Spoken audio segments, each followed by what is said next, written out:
Queríamos presentar el libro de Jonás. Eh,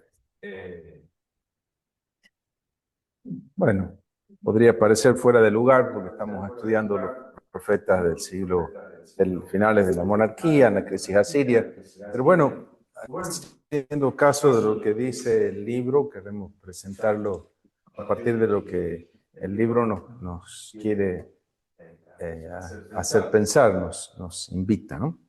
Fíjense, el libro de Jonás es el único en su género en el libro de los 12 profetas, porque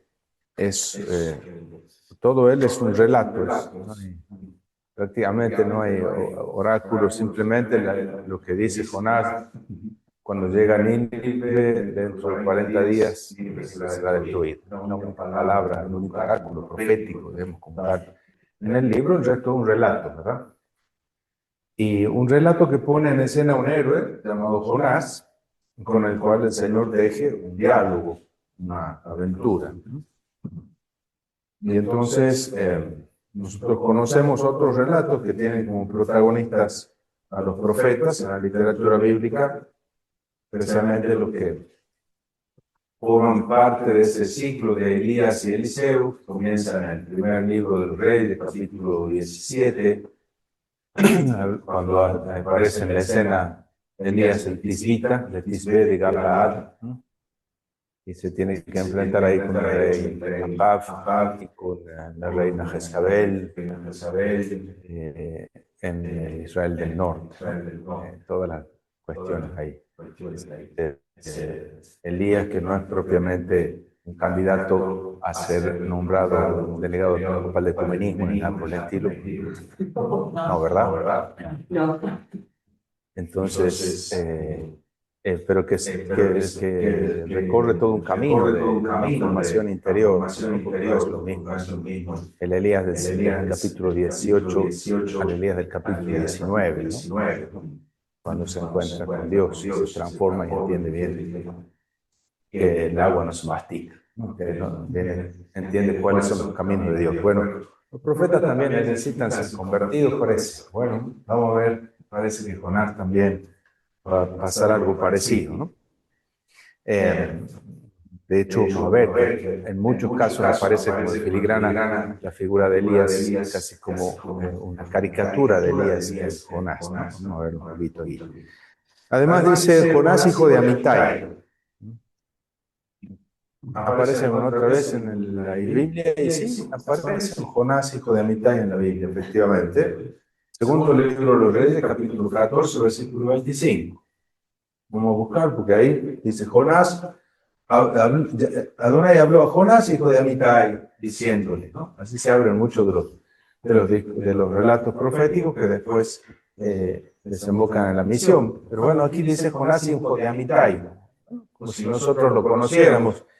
Capaz que sí. Vamos a ver qué dice el segundo libro de los Reyes, capítulo 14, versículo 25. Ese capítulo 14 lo conocemos porque el año pasado lo hemos leído al estudiar Amós. Está reinando en Israel del Norte Jeroboam II. ¿Tienes el micrófono ahí? Entonces, ¿qué dice Jonás? 14, 25. En el año 15, llegaron al siguiente año 25, ¿no? 25. Pero estableció las fronteras de Israel, desde la entrada de Hamat hasta el mar de la Arabá, según la palabra de Yahvé, Dios de Israel. Había dicho por boca de su siervo, el profeta Jonás, hijo de Amitai, el de Gat de Jefo, porque Yahvé había visto la miseria amarga en extremo de Israel. No había esclavo ni libre, ni quien auxiliara a Israel. Bueno, entonces el Señor había decidido no dejar que Israel se pierda en manos de sus enemigos, entonces le había llevado a Jeroboam a tener éxito en sus batallas militares, a reconquistar incluso territorios que había perdido en manos de los vecinos en tiempos anteriores. Y todo esto se lo dijo el Señor a Israel a través de Jonás, hijo de Amitai, ¿no es Gat-Jefer? Es decir, un pueblito cerca de Belén, del norte de Galilea. Entonces, aparece allí este Jonás del libro de los Reyes, es un profeta favorable a la monarquía, un profeta de corte, un profeta nacionalista, digamos, ¿no? Bueno, este Jonás, hijo de Amitai, tan vinculado con Israel, de ese nos habla este librito, ¿no? Bueno, pero aquí dice, habló Jonás, hijo de Amitai, diciéndole, prepárate y vete a Nínive, la metrópoli, para anunciarle que su maldad ha llegado hasta mí. Güey, a Nínive. Está loco, señor. ¿Cómo voy a ir a Nínive? La archienemiga, malvada, perversa, Nínive, que nos viene haciendo sufrir. Y yo voy a ir a anunciarle a Nínive tu palabra. Pero ¿qué más quiero? Que se hunda en la ruina, que le llueva fuego del cielo. A este profeta lo manda el Señor a Nínive, ¿no? Y fíjense, una alusión allí, enseguida dice, porque su maldad ha llegado hasta mí. Suena eso, ¿verdad? Sí. ¿Se acuerdan de dónde le suena eso? En el Génesis capítulo 19, ¿verdad? O 18, en primer lugar, ¿no? Génesis capítulo 18 dice que el Señor llegó, la maldad de Sodoma y Gomorra llegó hasta los oídos del Señor, ¿no? Su maldad ha llegado hasta mí, ¿no? Baja el Señor a ver para destruir. Fíjense como si fuera una Sodoma nueva, ¿no? Una ciudad malvada, injusta, opresora, Nínive, ¿no? Su maldad ha llegado hasta mí. Frente a eso, cuando sucedió eso en el Génesis, hubo alguien que tuvo que ver también entre Dios y Sodoma, ¿no? ¿O no? Sí. ¿Quién? Abraham. Abraham, ¿qué hizo Abraham? Sí, señor, dale duro. No, si hubiese 50 justos, Señor, dice, va a destruir toda la ciudad de Sodoma. Mira que puede haber gente buena ahí también. ¿Cómo vas a tirar bombas así indiscriminadamente con el azufre del cielo si hay un montón de gente inocente ahí? ¿Y si hubiera 50 justos, Señor? Va a destruir a todos esos justos junto con los pecadores. Dice el Señor, está bien, 50, 50. Es así, ¿no? ¿Qué hace Abraham? y si fueran 25, Intercede, ¿no? Intercede, se pone del lado de la gente, intercediendo. Eso es lo que hace un buen amigo de Dios. Un buen amigo de Dios es amigo de los hijos de Dios. Y llega, Dios, el papel está de Dios en favor de los hombres. En favor de los hombres, ¿no? Le habla a Dios en favor de los hombres, ¿no? No le echa más leña al fuego, al contrario. Y es por eso ese Abraham que es conocido como el amigo de Dios, el Jalil, ¿no? Pero es también el amigo de la gente. Bueno, intercede. No así Jonás. Claro, el que escribe este libro y el que lo lee y los que lo leen han leído ya, como nosotros, la Biblia. Y nos resuenan algunas cositas, ¿no? Algunas cosas enseguida van al libro de los Reyes, enseguida al libro ¿cierto? Lo relacionamos con Jonás y de Amitai, enseguida lo relacionamos con Elías y Eliseo, enseguida lo relacionamos con Abraham. Entonces, así se lee un libro de la Biblia en toda la filigrana que hay detrás de cada uno de estos libros, ¿no? Todo está entrelazado, ¿no? Entonces aquí, Jonás, hijo de Amitai, figura entre los profetas que estos libros recuerdan, del libro de los Reyes, para atestiguar cómo la palabra del Señor que dirigió a Jonás, hijo de Amitai, se cumplió en época de Jeroboam. Dios entonces hizo eso que hizo a Jeroboam, alcanzó los éxitos que tuvo porque el Señor se lo había dicho, porque el Señor lo hizo, ¿no? Entonces, de alguna manera, el profeta ahí aparece en el libro de los Reyes como signo de que las cosas acontecen porque la palabra de Dios se cumple, ¿no? También hay otros relatos que se conservan en los libros de los profetas clásicos o profetas escritores, pero los relatos que aparecen en esos libros están como muy mezclados con los oráculos, ¿no? Por ejemplo, en Jeremías Tenemos nosotros partes que son historia, digamos, relatos, y otras partes que son oráculos de Jeremías, pero mucho más son los discursos, los oráculos, ¿no? En el caso del libro de Jonás, todo el libro se presenta como una historia compuesta de varios episodios en los que el héroe es bastante parco en palabras. Casi no se le oye a Jonás. Nos lo representamos, nos lo imaginamos, y ojalá que lo hagamos ahora cuando leamos, pero si se prescinde de la oración que figura en el capítulo 2, es el salmo, aparece un salmo, ¿ven? Los libros que hemos estudiado, ¿se acuerdan? Nahum, Habacuc, y ahora también otro salmo metido en un libro profético. Fuera de eso y del escueto oráculo a los ninivitas, no volvemos a escuchar la voz de Jonás casi, ¿no? Ni el título de profeta, ni el verbo profetizar aparecen en el libro. Tampoco aparece la famosa fórmula del mensajero, así ha dicho el Señor, no, ni oráculo, no.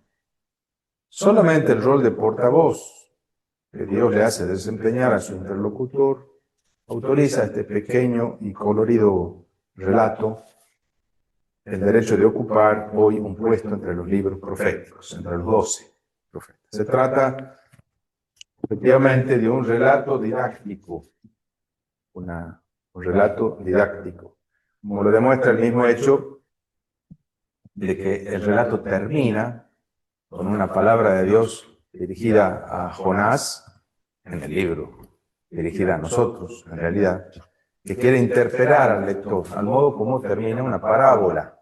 Las parábolas de Jesús no están para instruirnos acerca de cómo funcionaban las cosas, quién era, cómo se llamaba el hombre rico, en qué lugar vivía, en cuál era la calle, de dónde había hecho su fortuna, de qué se debían las llagas de Lázaro. No, eso no interesan las informaciones, interesa la lección que la parábola quiere darnos, la interpelación que producen los lectores. Lo mismo el libro de Jonás, ¿no?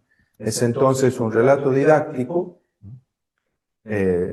y todos están de acuerdo en admirar la habilidad con la que está construido este relato, que se desarrolla según el género de lo que podríamos llamar una novela corta, ¿cierto? Más que un cuento, una novela corta, una novela en francés, una novela en italiano, que no es la novela nuestra, las novelas grandes, sino articulada así en dos partes opuestas. Lo primero que vamos a hacer entonces es leer el texto. Total son 3 capítulos que se leen en minutitos.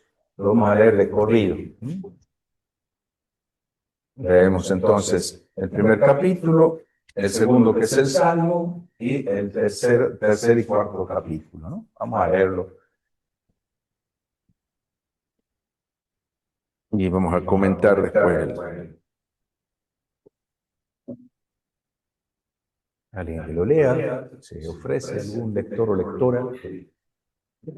La palabra de Yahvé fue dirigida a Jonás, hijo de Amitai, en estos términos: levántate, vete a Nínive, la gran ciudad, y proclama contra ella que su maldad ha subido hasta mí.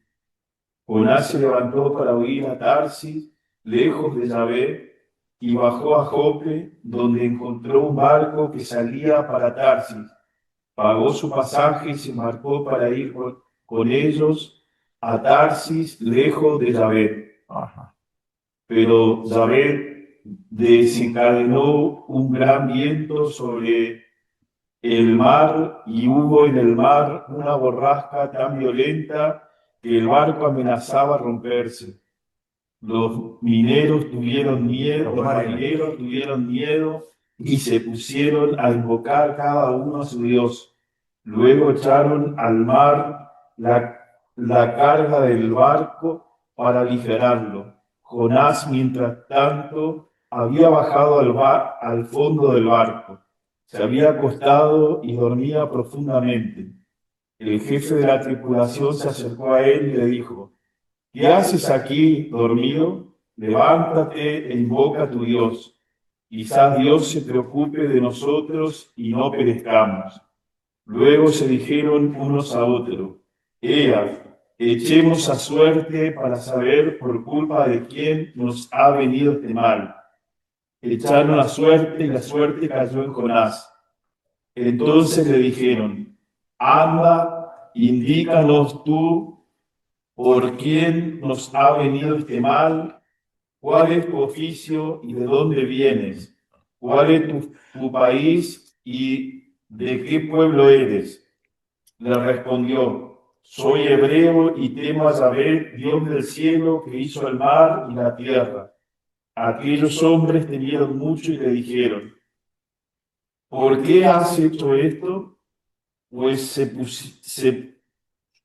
supieron los hombres que iba huyendo lejos de Yahvé por lo que él había manifestado, y le preguntaron: ¿qué hemos de hacer contigo para que el mar se nos calme? Pues el mar seguía encrespándose. Le respondió: agarradme y tiradme al mar, y el mar se os calmará, pues sé que es por mi culpa por lo que os ha sobrevenido esta borrasca. Los hombres se pusieron a remar con ánimo y a alcanzar la costa, pero no pudieron porque el mar seguía encrespándose en torno a ellos. Entonces clamaron a Yahvé diciendo: ah, Yahvé, no nos haga perecer a causa de este hombre, ni ponga sobre nosotros sangre inocente, ya que tú, Yahvé, has obrado conforme a tu beneplácito. Y agarrando a Jonás le tiraron al mar, y el mar calmó su furia. Y aquellos hombres temieron mucho a Yahvé, ofrecieron un sacrificio a Yahvé y le hicieron votos. Bueno, está ahí nomás. Impresionante, el primer acto. Hay un montón de cosas interesantísimas ya en este primer acto, ¿no? El Señor entonces envía a su profeta a una misión a la archienemiga ciudad de Nínive. Lo que uno espera al renglón siguiente es que diga: y entonces Jonás encaminó a la ciudad de Nínive y dijo, así dice el Señor. Nada de eso sucede. En vez de ir al este, hacia Mosul, hacia Nínive, se va hacia el extremo oeste, al lugar, al confín de la tierra, más allá de lo cual no parece haber nada, ¿no? Dice Isaías 66, Tarsis es el lugar a donde todavía no ha llegado la palabra de Dios, hay que hacerla llegar, es decir, hasta donde el diablo perdió el poncho, ¿no? Al extremo oeste, ¿verdad? Y dice el texto, ¿no? Jonás se preparó para huir a Tarsis, lejos de la faz del Señor, ¿no? Es casi como Caín. Caín tuvo que, después del crimen y demás, tuvo que huir lejos de la faz del Señor. Irse del paraíso donde vivía, de la tierra fértil donde estaban, ¿no es cierto?, conviviendo con su hermano Jonás por no haber sabido vivir esa fraternidad, haber roto la fraternidad y después, asumiendo el castigo, tiene que irse lejos de la faz del Señor, ¿no? Lo contrario de ir al encuentro de la faz del Señor, que es lo que busca. Este va hacia el extremo opuesto, Tarsis. Sería uno ponen Tarsis en España, en Tarragona, en esa zona, otro en el norte de África, ¿no es cierto? Es el extremo oeste, ¿no? Pero el Señor desencadenó un viento tempestuoso sobre el mar, ¿no? Una borrasca tan violenta que el barco amenazaba naufragar, ¿no? O sea, se ha ido hasta Jaffa, ¿no es cierto?, que es esa ciudad de la Palestina, donde está cerca de Tel Aviv, donde se embarca y se va hacia el oeste, cruzando el Mediterráneo hacia el oeste, punta a punta, desde el este del Mediterráneo al oeste del Mediterráneo, ¿no? Desde donde se termina la tierra, más allá de lo cual, después de las columnas de Hércules, no queda más que el océano oscuro, ¿no es cierto? Bueno, allí se va. Los marineros, claro, empieza el viento tempestuoso. Eso es porque el Señor ha desencadenado el viento, es la cólera divina, digamos, que no se está respetando el proyecto de Dios, el plan de Dios, se está distorsionando ese plan, ese proyecto de Dios. Entonces la misma naturaleza se desordena cuando los seres humanos no obedecen ese proyecto de Dios, ¿no? Hay una relación que en la Biblia está siempre presente entre el orden humano y el orden cósmico, digamos, ¿no? El orden social y el orden humano están relacionados, ¿no? Cuando el Salmo 72, ¿no es cierto? Dios mío, da tu juicio al rey, tu justicia al hijo de reyes para que rija al bueno. Entonces, cuando el rey gobierna con justicia, el cosmos florece, las cosechas son abundantísimas, todo. ¿Por qué? Porque funciona bien la sociedad humana, ¿no? Hoy estamos redescubriendo el vínculo entre el orden social y el orden cósmico a duras penas. Pero bueno, la ira del Señor aparece aquí de esta manera en el tempestad. Y los marineros se asustaron y cada uno pedía el auxilio de su Dios. Paganos, sí, pero súper religiosos. Se ponen, lo primero que piensan es rezar.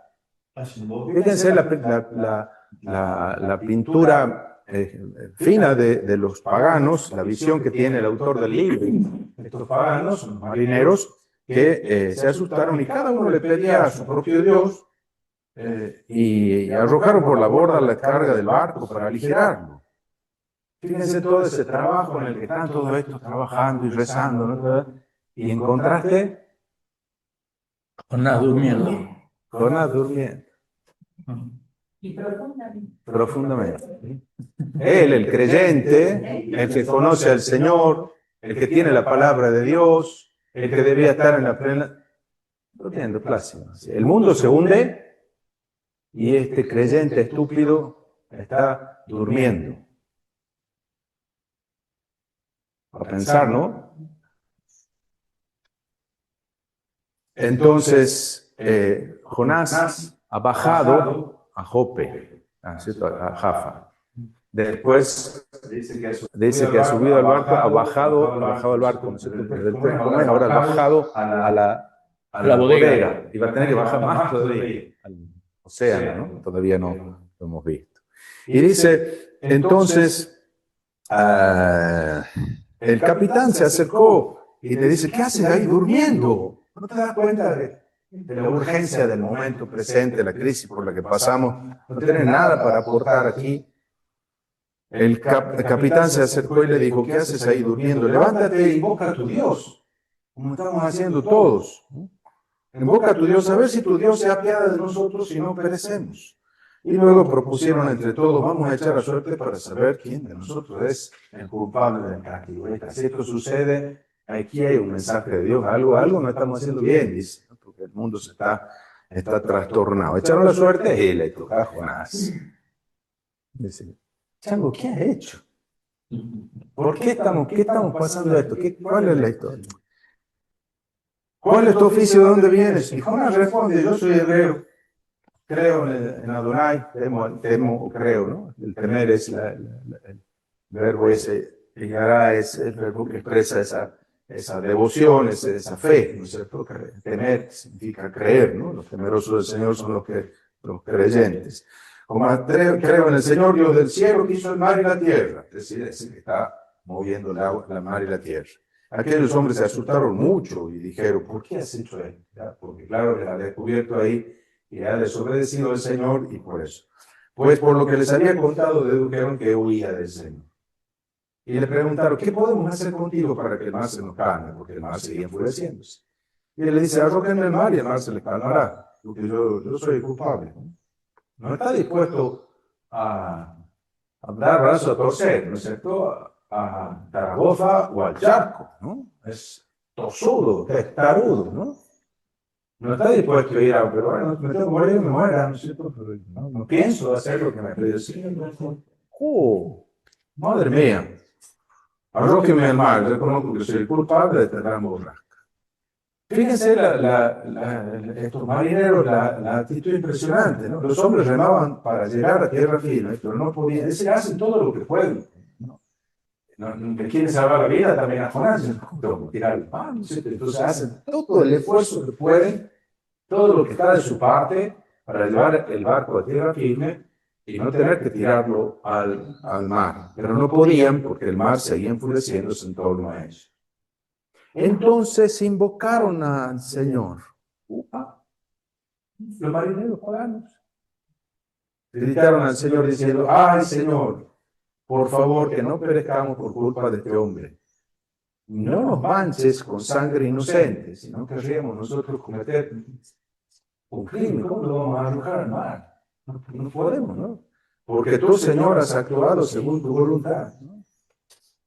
¿Ven? Se han convertido esto. Muy a su pesar, el infeliz de Jonás ha terminado cumpliendo su misión, convirtiendo a los paganos. Muy a su pesar. Pero a costa de su propia vida, ¿no? ¿Puedo hacerte un comentario? Sí, haga. Indudablemente la tormenta fue muy inesperada. Ajá, Para que los marineros tengan esa reacción, ellos iban en terreno calmo, bien, como si nada pasara, y de golpe Bueno, surgió toda la tormenta pues, y demás. Y está por bien. eso la reacción de querer convertirse, de ver quién es el que hace las cosas, quién es el que ha pecado, Está bien. qué hemos hecho mal. La cuestión es que al final terminan agarrándolo a Jonás y arrojándolo al mar. Y el mar se serena. Pero ahí no termina, ¿no? Porque aquellos hombres creyeron firmemente en el Señor. Y le ofrecieron sacrificios y le hicieron promesas. Fíjense, y bastó simplemente que Jonás abriera la boca y reconociera: soy hebreo, adoro, creo en el Señor, creador del cielo y de la tierra. Cuando el creyente pronuncia su palabra, proclama su fe, ya eso basta. Enseguida, los paganos enseguida se convierten aquí en el libro, ¿no? Bueno, primer acto termina. Ahora viene este interludio, digamos así, que es el que no tiene demasiado peso en el desarrollo del resto del libro, pero que es interesante, quizá el más conocido de todos, ¿no es cierto? Es Jonás en el vientre del pez, ¿no es cierto? Que le da más carácter, más gracioso incluso al relato, ¿no es cierto? Es una gran parábola como la que inventa el Señor. Vamos a leer ese capítulo 2. Yahvé hizo un gran Yahvé hizo que un gran pez se tragara a Jonás. Y Jonás estuvo en el vientre del pez 3 días y 3 noches. Jonás oró a Yahvé su Dios desde el vientre del pez diciendo. Bueno, fíjense, claro, ¿no es cierto? Este Jonás tan testarudo y tan terco y tan como es, bueno, aquí aparece distinto, ¿no es cierto? Con rasgos más piadosos. Vamos a ver qué dice. En mi angustia clamé a Yahvé, y él me respondió. Desde el seno del abismo grité, y tú me escuchaste. Me habías arrojado a lo más hondo en el corazón del mar. La corriente me arrastraba, todo tu oleaje me arrollaba. Yo me dije, ¿me has arrojado de tu presencia? ¿Cuándo volveré a contemplar tu santo templo? Las aguas me asfixiaban el aliento. El abismo me envolvía, las algas enredaban mi cabeza, bajé hasta los cimientos de los montes. La tierra me cerró para siempre sobre mí, pero tú sacaste mi vida de la tumba, Yahvé Dios mío. Cuando mi aliento desfallecía, me acordé de Yahvé, y mi oración llegó hasta ti, hasta tu santo templo. Los que adoran falsos ídolos traicionan su lealtad. Yo, en cambio, en tono de acción de gracias, te ofreceré sacrificios y cumpliré los votos que te hice. La salvación viene de Yahvé. Entonces Yahvé ordenó al pez que vomitase a Jonás en tierra firme. Bueno, fíjense, después de la oración, 3 días y 3 noches en el vientre del pez, y el Señor ordena al pez que vomite a Jonás en tierra firme. Vamos a darle otra oportunidad ya. Entonces, este salmo es un cántico, un salmo que está entretejido de citas de otros salmos, ¿no? Pueden ir con las referencias marginales de la Biblia de Jerusalén, por ejemplo, pueden encontrar la fuente de donde está compuesta, como una especie cuando se hace tejiendo cuadraditos para hacer una manta con lanas de distintos ovillos que nos han quedado, así con los distintos salmos con los que está entretejido este salmo, ¿no? Y el Señor hace que el pez lo vomite a Jonás y vuelve de nuevo a la tierra. Bueno, tercer acto. Vamos a ver que este tercer acto es muy, muy paralelo al primero. Alguien que lea. La palabra del Señor fue dirigida por segunda vez a Jonás en estos términos: levántate, parte ahora mismo para Nínive, la gran ciudad, y anúnciale el mensaje que yo te indicaré. Jonás se levantó y partió para Nínive, conforme a la palabra del Señor. Nínive era una ciudad enorme, enormemente grande, que necesitaban 3 días para recorrerla. Jonás comenzó a internarse en la ciudad y caminó durante todo un día proclamando: dentro de 40 días Nínive será destruida. Bueno, ahora sí le hace caso. Después de semejante lección, el Señor por segunda vez le habló a Jonás: prepárate y vete a Nínive. Fíjense la repetición, ¿no? De anunciarle, Jonás se preparó y marchó a Nínive de acuerdo con la orden del Señor.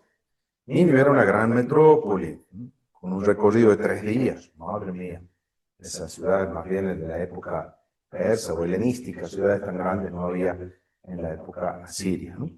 Jonás comenzó a atravesar la ciudad y caminó un día entero proclamando: el plazo de 40 días Nínive será destruida. 40 días de posibilidad de penitencia. Bueno, vamos a ver qué pasa.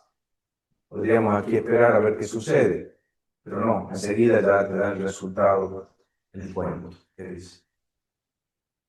Los ninivitas creyeron a Dios, decretaron un ayuno y se vistieron con ropa de penitencia, desde el más grande hasta el más pequeño. Cuando la noticia llegó al rey de Nínive, este se levantó de su trono, se quitó su vestidura real, se vistió con ropa de penitencia y se sentó sobre ceniza. Además mandó proclamar en Nínive el siguiente anuncio: por decreto del rey y de sus funcionarios, ningún hombre ni animal, ni el ganado mayor ni el menor deberán probar bocados. No pasten ni beban agua. Vístanse con ropa de penitencia, hombres y animales. Clamen a Dios con toda su fuerza. Y conviértase cada uno de su mala conducta y de la violencia que hay en sus manos. Tal vez Dios se vuelva atrás y se arrepienta y aplaque el ardor de su ira, de manera que no perezcamos. Al ver todo lo que los ninivitas hacían para convertirse de su mala conducta, Dios se arrepintió de las amenazas que le había hecho y no las cumplió. Bueno, mira qué bien funcionó la profecía de Jonás. ¿Qué más quiere Jonás, no es cierto? Eso. Entonces los ninivitas creyeron en Dios. Enseguida, basta que abra la boca Jonás, que ejerza la misión para la cual Dios lo ha llamado, y los paganos se convierten. Enseguida, no ha hecho falta más que eso, ¿no?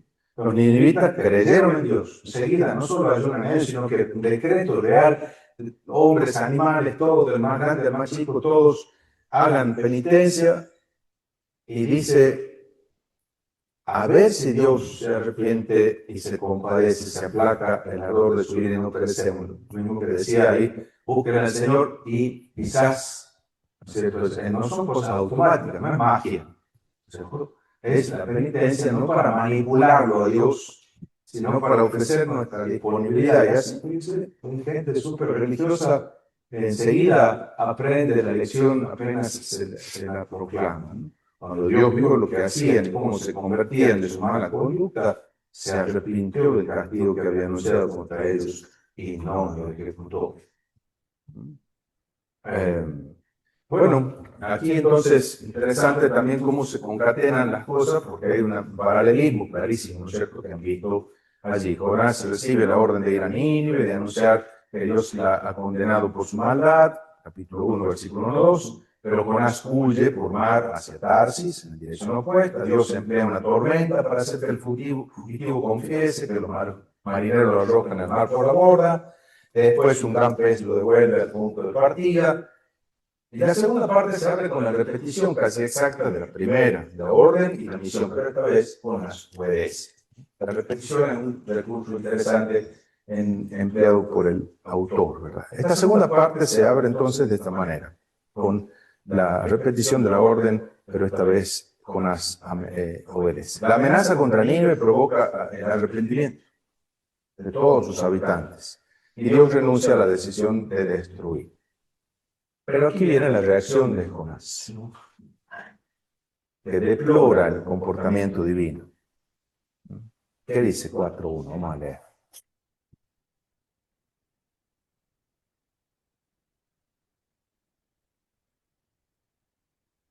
Jonás sintió un disgusto enorme.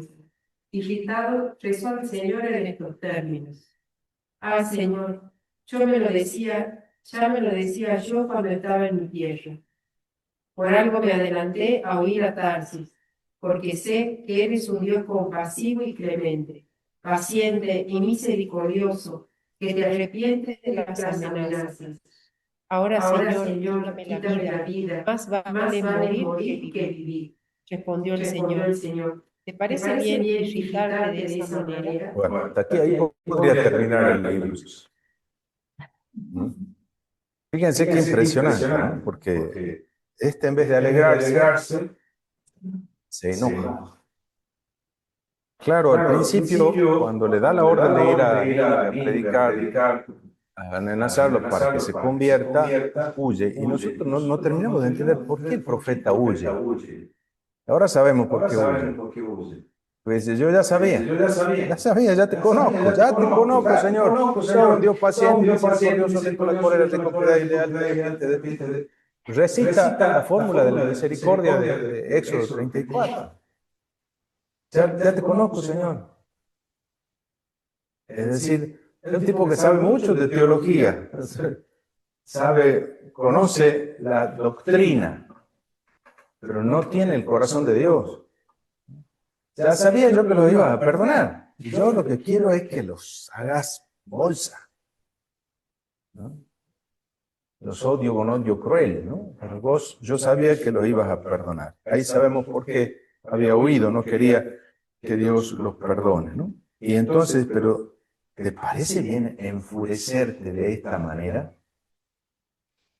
Y ahora viene una especie de raconto, de flashback, como le quieran llamar en el relato, que en realidad es como si volviese atrás. Esto que viene aquí, 4.5, hasta el final, podría venir bien después de 3.4, cuando dice, Jonás anuncia el castigo, y en plazo de 40 días Nínive será destruida, y ahí uno podría decir, bueno, Jonás salió de la ciudad y se instaló al oriente de la ciudad para ver, bueno, ahora vamos a esperar a ver los drones y los misiles.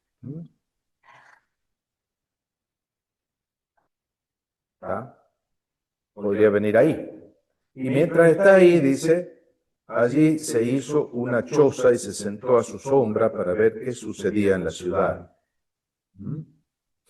Entonces, el Señor Dios hizo crecer una planta de ricino. Ricino es la traducción, quicayón, aquí no se sabe muy bien qué planta es. Después la vulgata, y por eso han traducido como un ricino, es esta planta que tiene hojas grandes, ¿no es cierto? Como tártago, digamos, ¿no es cierto? Sería una cosa parecida. Entonces, que le da sombrita. ¡Ay, qué bueno! Semejante solazo aquí, en medio del desierto, fuera de la ciudad. El Señor Dios hizo crecer una planta de ricino por encima de la cabeza de Jonás para darle sombra y librarlo así de su malestar. Jonás se puso muy contento de aquel ricino. Casi como el cuento ese del, ¿cómo se llama? Guisante, ¿no? En los cuentitos. Jonás se puso muy contento con aquel ricino, pero al día siguiente, al rayar el alba, el Señor Dios envió un gusano que dañó el ricino y se secó. Al salir el sol, Dios mandó un sofocante viento solano, Hamsin, un siroco, y el sol atacó la cabeza de Jonás, que empezó a desfallecer y se deseó la muerte, diciendo, prefiero morirme antes de estar vivo. Es como se enoja, o no sé, el enojo, la depresión de Jonás. Y entonces Dios le dijo a Jonás, ¿te parece bien enfurecerte por el ricino? Sí, me parece bien enfurecer, estoy enfurecido hasta la muerte, dice. Y el Señor le replicó, pero tú te compadeces de un ricino que no te ha costado hacer crecer, y que al cabo de una noche apareció, y al cabo de otra noche pereció, y yo no me voy a compadecer de Nínive. la gran ciudad, donde viven más de 120.000 personas que no distinguen entre el bien y el mal y una gran cantidad de animales. Era la pregunta, ¿no? Pregunta dirigida por Dios a Jonás, pregunta dirigida por Dios a los creyentes de todos los tiempos, a los que leemos este libro, a los que nos creemos formar parte de este Israel, ¿no? Entonces, fíjense cómo Jonás deplora el comportamiento divino y Dios emplea aquí otro método, así como la tormenta ya aquí emplea la sombra del ricino y su desaparición para hacer que Jonás se cuestione a sí mismo. Esta construcción simétrica del relato se nota hasta en los detalles. El comportamiento lleno de respeto de los marineros, en el capítulo 1, que le corresponde el arrepentimiento pronto, solícito de los ninivitas en el capítulo 3. Cada uno descrito también en dos tiempos, ¿no? Primero con una descripción global, después con una intervención del capitán, en un caso, del rey, en el otro caso, ¿no? Y finalmente la manifestación piadosa y la súplica de unos y de otros, ¿no? Bien paralelo, pues se pueden poner los dos actos en paralelo. En cuanto a Jonás, sus comportamientos opuestos, uno va hacia Tarsis, el otro hacia Nínive, lo llevan, sin embargo, aunque vayan en dos direcciones distintas físicamente, tienen la misma actitud. No ha aprendido todavía Jonás. Tiene la misma actitud frente a los acontecimientos que parecen confirmar lo que él ya sabe. Yo ya sabía, dice, ¿no? 4.2, dice, yo ya sabía. En 1.2 yo ya sabía. En 1.2 se ve, ¿qué dice? En 1.12, ¿qué había dicho él? ¿Qué había pasado en 1.12? Les respondió, agarradme y tiradme al mar, y el mar se os calmará, pues sé que es por mi culpa por lo que ha sobrevenido esta gran borrasca. Él sabe bien, él tiene estas cosas claras, pasa que él no quiere, tiene endurecido, ¿verdad? Entonces, parecen confirmar lo que él ya cree saber. El propósito final de Dios parecería dejar como inconcluso el relato, termina ahí en el versículo 10-11, pero de hecho deja planteada la pregunta clave que anima todo el libro. Todo el libro. Le queda al lector la tarea de entender, intelligenti pauca, ¿no es cierto? No entiende. Bueno, no entrar en la cuestión diacrónica porque plantea algunas posibles explicaciones.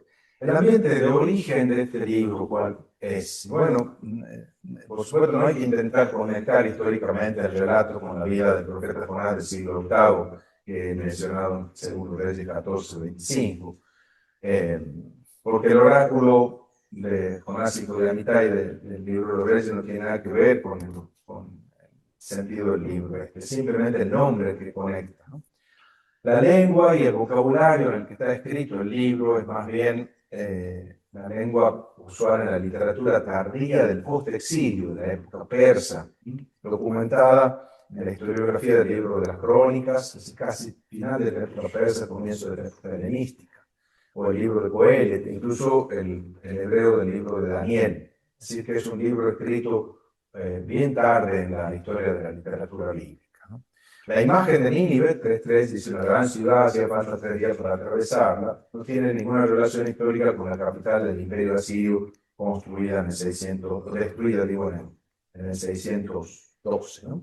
La ciudad, la descripción que hace aquí es la descripción de una ciudad, una megápolis de la época persa o de la época helenística, griega.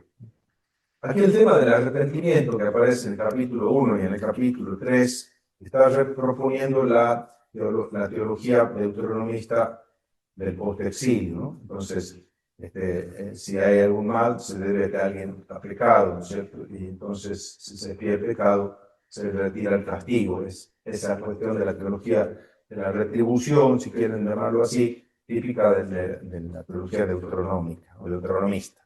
Finalmente, parece que se podría establecer una dependencia literaria solo entre la profecía de Joel y nuestro relato, ¿no? Me parece que en 3.9 se parece a lo que Joel dice en Joel 2:13-14, si quieren leer Joel 2:13-14. Así que este librito parece suponer ya el libro de Joel, por lo tanto, bien tarde. 13 y 14. Sí. Desgarrad vuestro corazón. 13, 14. ¿no? 12. Sí. Más. 13, 14. Sí. ¿O el 2? 13, 14. Desgarrad vuestro corazón y no vuestros vestidos. Volved a Yahvé vuestro Dios, porque Él es clemente y compasivo, tarde a la cólera, rico en amor, y se ablanda ante la desgracia. ¿Quién sabe si volverá y se ablandará y dejará tras sí una bendición, oblación, libación a Yahvé nuestro Dios? Bueno, parecido a lo que dice también lo que dice Jonás por un lado y lo que dice el rey de Nínive por el otro, ¿no? Quizás. Entonces, probablemente después del libro de Joel se escribe recién este. Pero este libro tiene que ser anterior al libro del Sirásida. Si estamos en el siglo, ya a mitad del siglo III antes de Cristo, ya tiene que haber escrito este. ¿Por qué? Y porque el Sirásida 49:10, ya habla de los 12 profetas. Ya está constituido el corpus de los 12. Por lo tanto, ya está escrito este librito de Jonás. Entonces ya tiene que haber encontrado su lugar al principio del siglo III antes de Cristo. Si fuera posterior a Joel, podría colocarse al final de la época persa, pero antes del 332, es decir, antes de que comience la época helenística.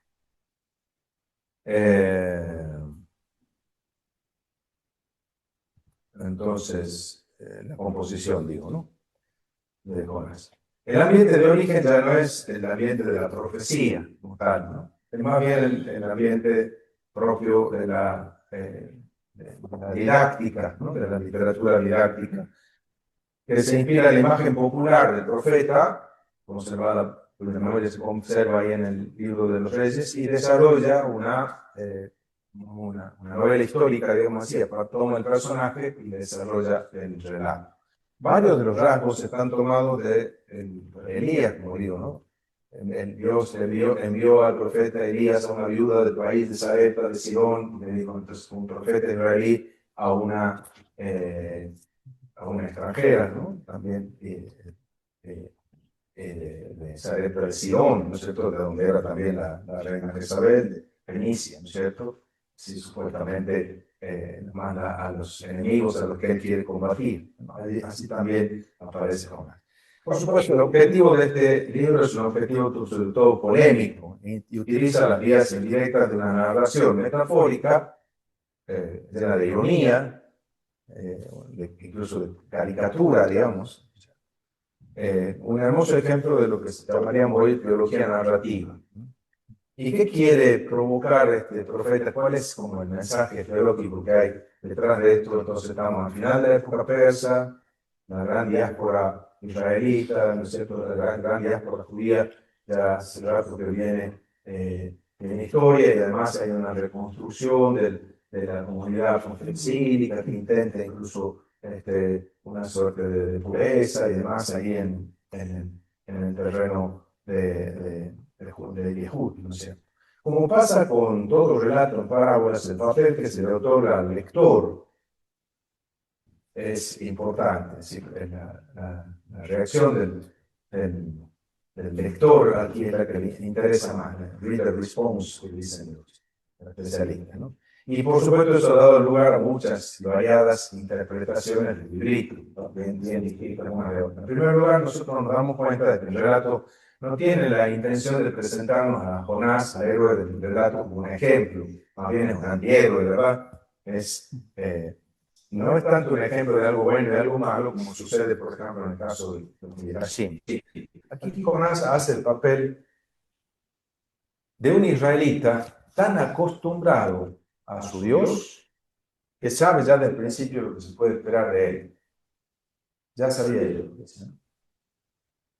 Pero sabe también que el arrepentimiento abre la posibilidad del perdón divino. Y precisamente por eso no quiere presentarse para anunciar la palabra de Dios a Nínive. Frente a ese israelita, ese judío esclerotizado, endurecido, el relato pone en escena a los marineros tan religiosos que terminan convirtiéndose, a pesar de Jonás, Y sobre todo de los pobres ninivitas, dice, que los pinta como ignorantes, dice el Señor, no me voy a compadecer de tus habitantes, dice que no saben distinguir la derecha de la izquierda. Si no es culpa de ellos, dice el Señor. La manera como viven, no es culpa de ellos, si ellos no saben distinguir ni la derecha ni la izquierda. Vos sos responsable. Vos sabés, vos conocés al Señor. A vos te corresponde la obligación. Fíjense de aquí, nosotros hemos aprendido después del Vaticano II que la tarea misionera de la Iglesia no es tanto una necesidad de los paganos, sino una obligación de los cristianos. Dios tiene muchas maneras de llegarles a los que no conocen a Cristo. Y los va a juzgar el Señor por los elementos que tienen. No los va a condenar por no ser cristianos. No es tanto una necesidad de ellos, sino una necesidad imperiosa nuestra. Nosotros no podemos callar lo que hemos visto y oído. Bueno, a Jonás, ¿no? Entonces, lo presenta de esa manera, ¿no?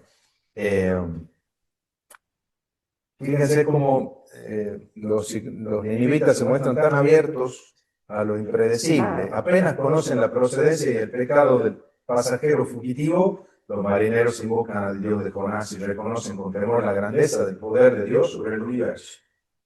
Seguida. Y a su turno, los ninivitas escuchan la amenaza del profeta y enseguida se arrepienten ante Dios y celebran el ayuno más riguroso de ellos y su ganado incluso.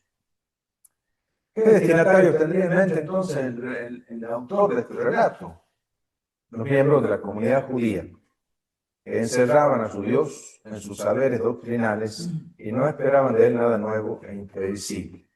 Ya sabía yo, ¿no? La escena final del capítulo 4, tan breve, es en la que Jonás es sorprendido en su cambio de humor, según que goce de la sombra de Ficayón o no, porque el sol castigue su cabeza. Esa escena final lleva a la denuncia hasta lo grotesco, ¿no? La vida en compañía del Señor estará más estereotipada que la vida de todos los días. ¿Acaso Dios no estará lo suficientemente vivo como para poder revelarse con libertad a cada hombre, a cada mujer, en todas las circunstancias, como lo hace con Jonás? En el libro de Jonás he visto muchas veces una perspectiva universalista, quizás opuesta a la teología particularista de Esdras o de Joel. Es una crítica al integrismo judío. Se trataría de luchar contra la pretensión de estos judíos de poseer la salvación de manera exclusiva. Aunque la cuestión acerca de la salvación no está planteada así explícitamente en el relato. Ni los marineros del capítulo 1, ni los ninivitas del 3 son declarados salvados como tal. Simplemente escapan del naufragio uno y escapan de la destrucción otros. Pero el relato está estructurado más bien en torno a esta absoluta libertad de Dios, ¿no?, frente a los seres humanos. Dios que persevera en su diálogo tenso con Jonás, porque no lo abandona, ¿no?, ni un instante. ¿A dónde huiré lejos de tu rostro? ¿A dónde escaparé de tu mirada? Ese es Salmo 129, ¿no? Se va él ocupado, huir del rostro, pero el Señor vela por él, y el Señor es quien lo lleva a tierra firme a través de la intervención del cetáceo, ¿no?, del pez. No lo abandona, ¿no? En su diálogo tenso, digo, con Jonás, a quien no abandona ni un instante, a pesar de su doble intento de escapar o por mar o por su ortodoxia, ¿no es cierto?, por lo que él sabe de Dios. Pero es un Dios que es capaz de cambiar, de variar según la circunstancia, desencadenando una tempestad primero, volviendo la calma después, amenazando primero a Nínive, arrepintiéndose después. No es un Dios estereotizado, no es una estatua de piedra, ¿no? Hace crecer primero el ricino, después envía el gusano. El gran mérito de los extranjeros en este relato consiste en saber entrar libremente en ese juego de vida y muerte con Dios, en querer entenderse con el Dios vivo y verdadero. Mientras que Jonás pretende dictarle a Dios los modos de proceder, los modos de hacer justicia. Bueno, a través de la seriedad y el humor este relato, el libro de Jonás no está lejos de la parábola de los dos hijos, ¿no? De Lucas 15, mayor y hijo menor, en la que el hijo mayor reprueba en nombre de la justicia el perdón que el padre otorga al changuito menor, ¿no? Bueno, interesante también para pensar nosotros en la misión que tenemos y en qué medida nosotros que tenemos la gracia de conocer al Señor sabemos. Nosotros ya sabía, ¿no? Sabemos. Eres un Dios tremendamente misericordioso, rico en piedad y leal, etcétera, etcétera. ¿En qué medida nosotros tenemos ese saber de Dios? Lo ponemos o no al servicio de quien no sabe distinguir la derecha de la izquierda, de Jesús. Fíjense cómo Jonás aparece también en los evangelios, cuando Jesús dice a esta generación no les será dado otro signo que el signo de Jonás. Solo que hay dos versiones de los evangelios. Uno dice, así como Jonás estuvo 3 días y 3 noches en el vientre del pez, así el Hijo del Hombre. Pero el otro dice, así como los ninivitas se convirtieron, ¿no? Los ninivitas se convirtieron por la predicación de Jonás. Y aquí hay uno que es más que Jonás. Bueno, muy bien.